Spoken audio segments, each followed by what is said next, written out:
Hi, welcome to A Week in Weatherfield, the new Coronation Street review show presented by two baristas who've just got new jobs on Victoria Street. I'm David Brown. And I'm Johnathon Hughes. This week's headlines: David's rape nightmare, Phelan's therapy session, and the new side of the street. Okay, well, ITV have just shown David Platt's rape scene, which has caused some controversy even before it was shown. Producer Kate Oates has been in the press all week talking about why Corrie should be tackling such dark subject matter. Do you think that this is territory that Corrie should be charting? Yeah, I do. I don't see why not, to be honest. You know, soaps are there to tackle really difficult subjects. Some more difficult than others, but Corrie has explored the topic of rape before with Carl O'Connor, with Toya Battersby. It's just a really taboo topic. I think people's issues are with the issue, and that says more about the issue than it does about Coronation Street. Yes, it's a big deal that the world's longest running soap has never tackled this subject, but I don't see why it shouldn't do it. And also with Corrie, their storytelling is sublime.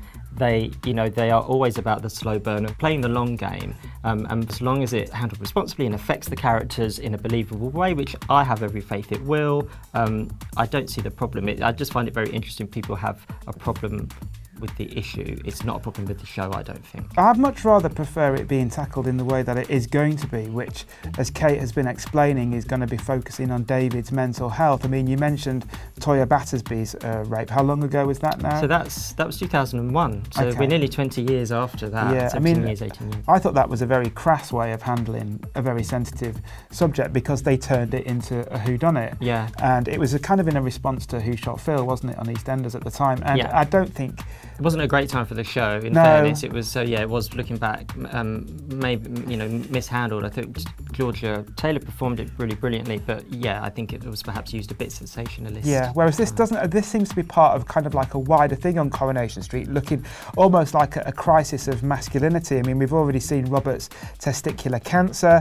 We're now seeing this with David. The steroid abuse with Robert, as Tristan said this week, yeah, and also Tyrone will be seen smacking his daughter as well, so kind of parenting. So you've got parenting, relationships, sexuality, sexual behaviour. All through the prism of masculinity, yeah. which is kind of the big topic of Corrie. So it's not in isolation. I suppose what we're saying, it's not just a ratings grabbing thing.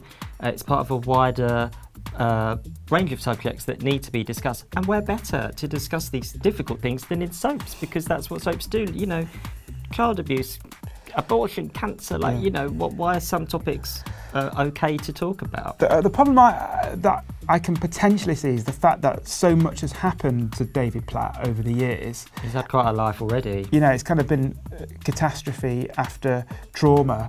The temptation with anything like this is for the character to recover very quickly and for them to move on. Yeah, and brush it under the carpet as just over a year ago, however long it was, his wife was stabbed to death in the street. So it's one more horrendous thing to happen to him. But that's any soap character. Look at Ken, look at Rita, look at, any character who people care about who's been in the soap a long, long time, especially Corrie. People stay for life in Corrie.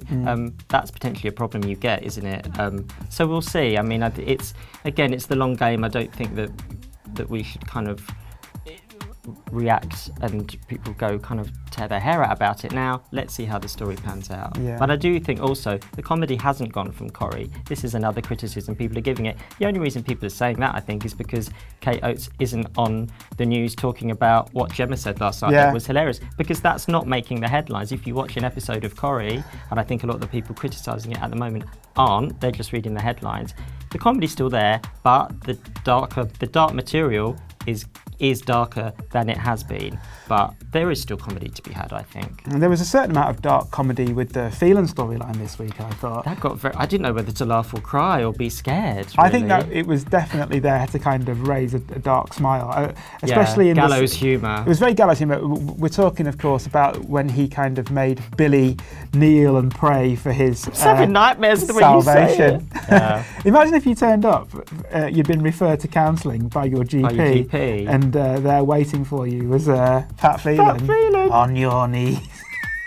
I thought, you know, it had a macabre joy to it. It really did, yeah. So where would Phelan hold his therapy sessions? In some concrete? Liquid concrete, definitely, yeah, or in like a basement. Oh my God, he took you to a basement. Yeah.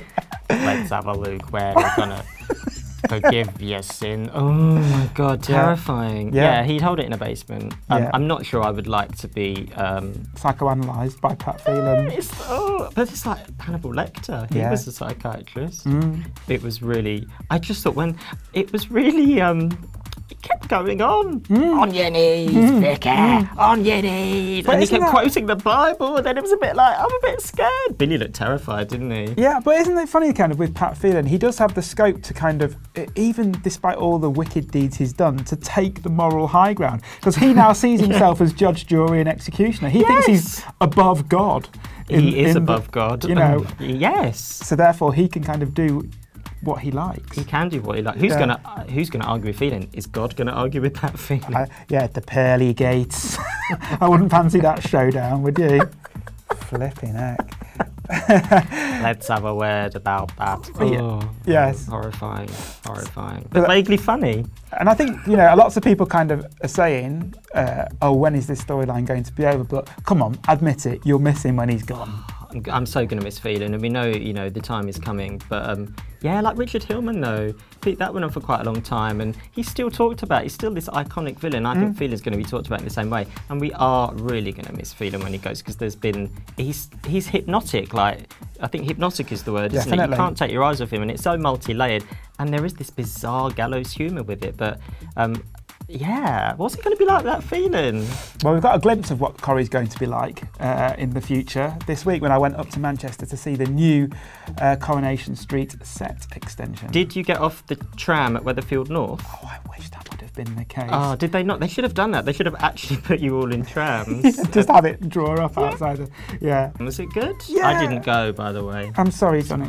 It was good. I mean, what I felt was that Corrie was playing catch-up with EastEnders for a long time, in that EastEnders had a more elaborate set than Coronation Street. I mean, we've been to both sets in our time, and there's more to EastEnders than Coronation Street. You turn the corner and there's a bigger bit, whereas Corrie's always, you know, not until now, kind of stopped. Yeah. Whereas now, like EastEnders, they've now got a police station, they've got their tram stop, EastEnders has got its tube stop. Yeah, there's more restaurants. I mean, EastEnders has got the allotments, Corrie's got its urban garden. Urban garden. Yeah, EastEnders had the argy-bargy, now we've got the speed dial. Yeah, so it is. Yeah, do you feel like it's wanted to be more like EastEnders in that way, in terms of the wider world? Well, they're calling it wider Weatherfield, which is, you know, it does lend itself to that. I mean, my only concern really is that the Co-op and the Costa Coffee are so big, it feels like reality is impinging on this fictional world. So do you not like it when there's not a made-up shop name, like, you know, Freshco's and you know, the corner shop? You don't like brand names? Well, I'm terrible, you know. I mean, I can remember Baldwin's Casuals. Was that not real? No, I'm afraid not. No. I've got a chemise from Baldwin's Casuals. You telling me it's not? I'm afraid not. That's for later. That's not for here. Gamma Garments, Sylvia's Separates. Now, you know, it's although ostensibly these Costa Coffee and Co-ops are supposed to have been there all the time, it's hard not to think, how's Dev's not been gone run out of business? I know. Why do people go to Roy's? Yeah, maybe it's cheaper at Roy's though to get a coffee. I do wonder as well how much they're going to be like sort of forced into the storylines. People have already sort of noticed that people hold Costa cups like this when they're in scene. That's right. I mean, you know, maybe Fizz in her Heartbreakers, and you'd be like, oh, I just don't know how I can cheer myself up after everything we try. Maybe a mochaccino with extra froth and a double shot from Costa Coffee, Victoria Street. Yeah, big P flashing in the corner of the screen. Other coffee shops are available. Yeah, I think we're just kind of behind the times now, not kind of au fait with the commercial realities of You know what, though? television. Corrie's only been going for nearly 60 years because advertising's paid for it, let's be honest. So this is just the next kind of stage of that. And the fact that it's quite good. As a show. Oh yeah, and it's brilliant, obviously.